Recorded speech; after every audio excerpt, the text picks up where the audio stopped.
Sorry మిమ్మల్ని disturb చేసినట్టున్నాను. అంటే మార్నింగ్ నుంచి ఇంట్లోనే ఉండి బ్రెయిన్ ఫ్రీజ్ అయిపోయింది. అందుకే ఇలా మాట్లాడుతున్నాను. నిజానికి నేను చాలా డీసెంట్ అండ్ సైలెంట్ అండ్ మంచి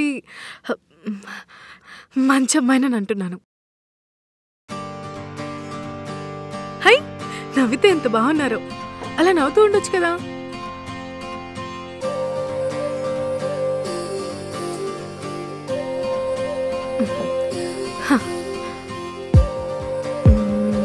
పర్లేదు, కూర్చో.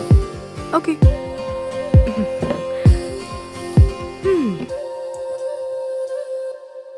అంటే మీ హాల్ కదా అని.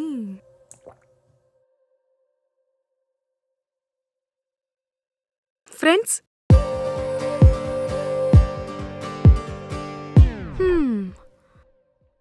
మీలో గొప్పతనం ఏంటో తెలుసా?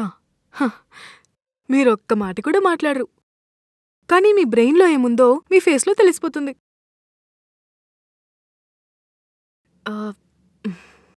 నిజం చెప్పండి, మీకు గర్ల్ ఫ్రెండ్ ఉంది, మీకు పాస్ట్ ఉంది కదా? ఏంటి, లవ్ ఫెయిల్యూరా? తను మీకు హ్యాండ్ ఇచ్చిందా లేదా మీరే తనకి హ్యాండ్ ఇచ్చారా?